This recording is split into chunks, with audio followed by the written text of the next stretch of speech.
Hello everybody, it's Jack Decker! Oh yeah, Jack Decker, we all love Decker, oh yeah! Sorry it's been a few weeks since my last update. Unfortunately, it is the time of year for sicknesses and flus and colds to be going around.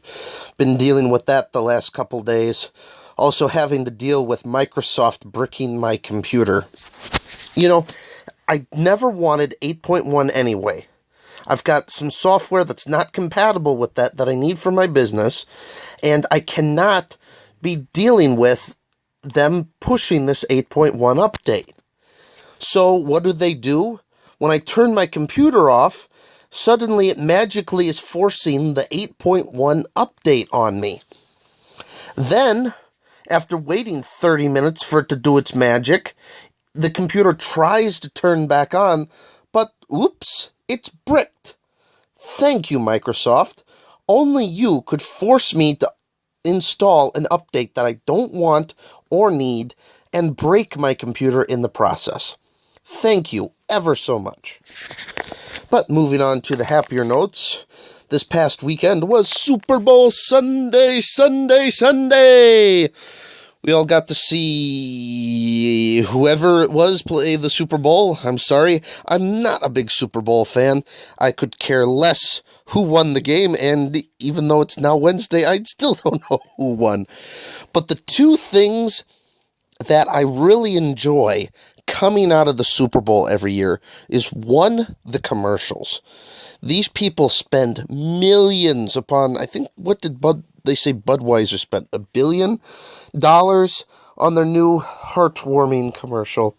It'll bring such tears to your eyes. Yeah, not my forte, but Doritos was pretty fun this year. Though you want to see the all-time commercial that everyone's raving about for Super Bowl 2015.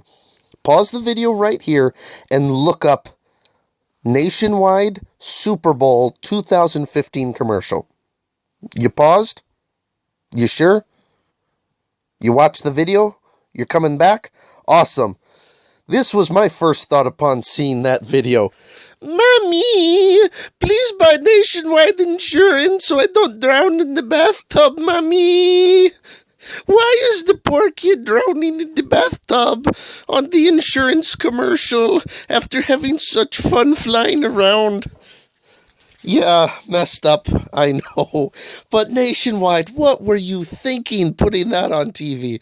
That is depressing. I thought antidepressant commercials were depressing. This blew even those out of the water. Come on, Nationwide. Whatever happened to your famous Nationwide is on your side?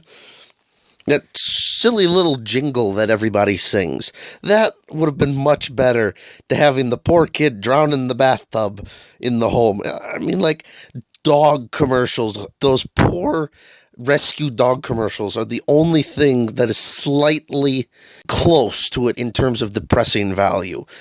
Nationwide, pull your head out your ass and do a good, family-friendly, fun commercial for the Super Bowl. We've just all watched all these great other commercials, and you want to bring us down. Thank you, Nationwide. Just remember, folks, Nationwide will show videos about drowning kids on TV. Well, that, as I said, commercials, one of the two things I love about the Super Bowl.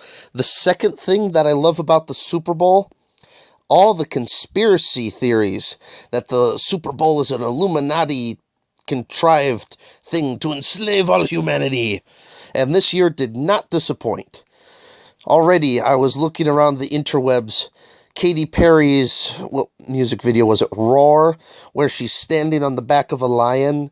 Already, all the conspiracy theorists are out in force. ISIS, the Egyptian goddess, also went around standing on back of a lion.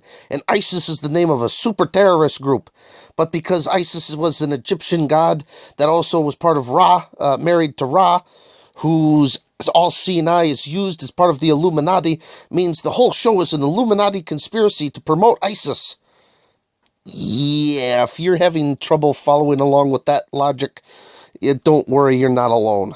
I mean, these people have done some really crazy things that I would not be taking them that lighthearted to be doing a stupid Katy Perry Roar music number, comparing that to Illuminati promoting ISIS. Really, guys?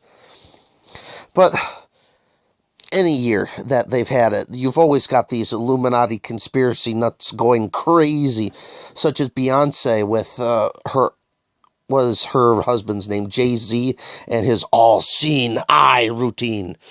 I'm like, come on, guys, give it a break.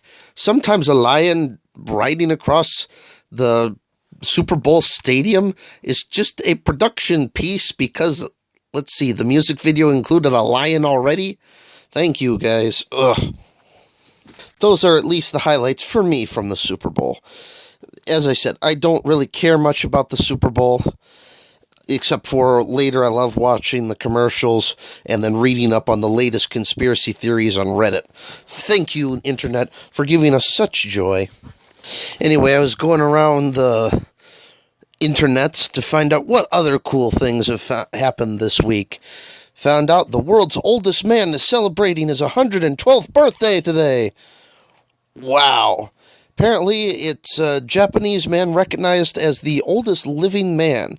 He was born February 5th, 1903, the same year that the Wright brothers made their first powered flight. Man, can you believe that? Having been able to see so much in history change. It's not like when you were born in the Roman era and the best you could see was indoor plumbing.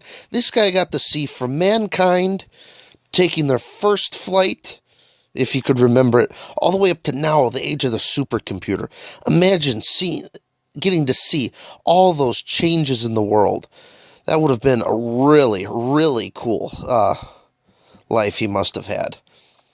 Apparently, he's a former teacher from and I know I'm going to mess this up, the Fukushima province. Won the Guinness Book of World Records title of oldest man after a U.S. Man who had held the record at age 111 died last year.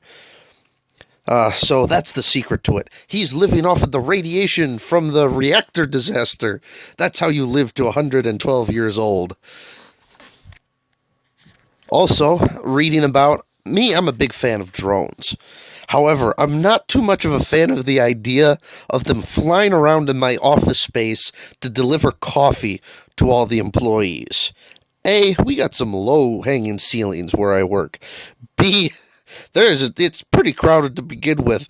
And C, the last thing I want in the middle of contacting a client is a boiling hot cup of coffee to suddenly fall from the sky and land on my head because the idiot flying the drone wasn't paying attention to what he was doing. Or even worse, that the drone is autonomous and is doing this, trying to fly coffee to its intended locations all by itself. Ugh.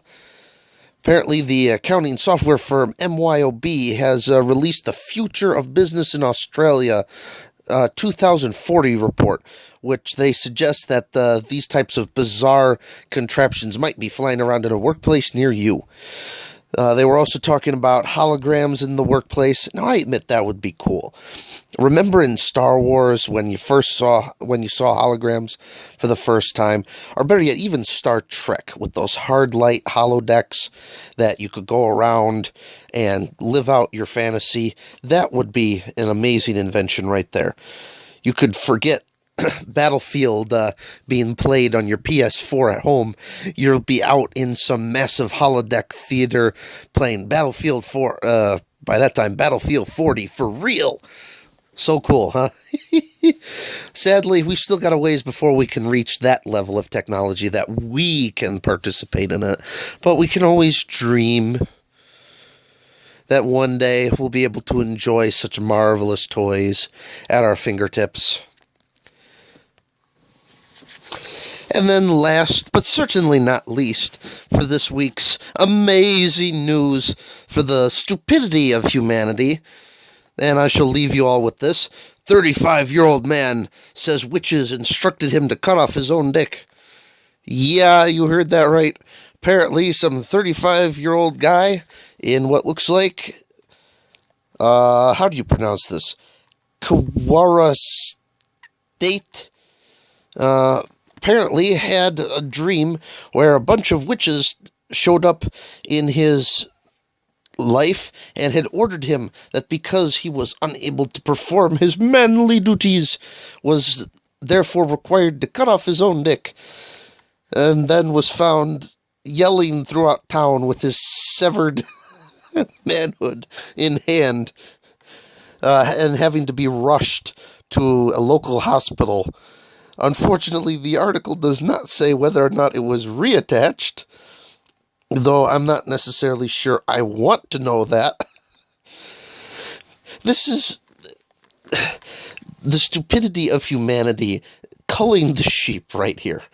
If this guy is so dumb to cut off his own dick to begin with, he probably should not have it reattached, considering that this seems like a conscious effort to perform such action. It's not like he was in an industrial accident, in which case I'd say, yeah, give it back to him. He needs it. This guy intentionally went out of his way to perform the action himself. You probably don't want him procreating from now on, so just leave it off and save humanity the trouble, for Pete's sake. Anyway, that's the weekly update for the Daily Decker. Thank you all for listening. I hope you enjoyed your daily dose of news, and we'll try to get some more updates coming at a more predictable clip. If you like to hear my comments on everything, whether you want to or not, hit the like button below. Also, please hit subscribe and get to hear all kinds of more awesomest news as I can find on the internet to entertain you all. Well, that shall be all. Have a good day. Thank you for listening to Jack Decker, the Jack Decker. Oh yeah, we all love Decker. Yeah, Decker is awesome. Oh yeah, Jack Decker.